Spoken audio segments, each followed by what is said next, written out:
ఇంకా వీళ్ళు చెప్పింది ఏంది, కేసీఆర్ గారు 10,000 ఇస్తున్నారు, మేము 15,000 ఇస్తామన్నారు. కనీసం ఆ 10,000 కూడా వేయలే. ఆ 10,000 వేసిందంటే అది కూడా వేయలే, అది కూడా వేయలేకపోయినారు. కారణం ఏందో ప్రభుత్వానికి తెలియాలి, వాళ్ళ గొప్ప మేధావితనం ఏందో, మరి దాని సంగతి ఏందో నాకు తెలియలే, నాకు అర్థం కాలే.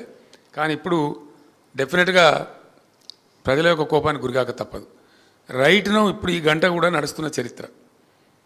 మేము ధాన్యాన్ని ఎట్లా కొన్నామంటే, మొలక వచ్చిన బియ్యం ఖరాబ్ అయిపోతుందని తెలిసినా సరే రైతులను ఎందుకు అధైర్యపరచాలని చెప్పి తడిచిపోయిన ధాన్యం మొత్తం కొన్నాం.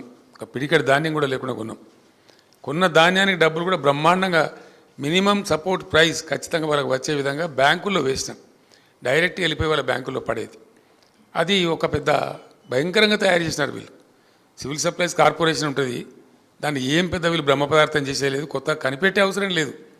నేను అందుకే మొట్టమొదటి నా క్యాప్షన్ ఏం చెప్పినా అంటే, చక్కగా నడుస్తున్న వ్యవస్థలను కూడా నడవకుండా చేయటమే ఇప్పుడు కాంగ్రెస్ మీద ప్రజల ఆగ్రహానికి కారణం.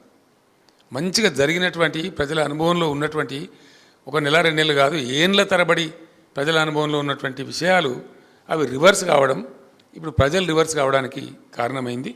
తప్పకుండా ఆ ధాన్యం కొనుగోలు కూడా చక్కగా జరుగుతలేదు.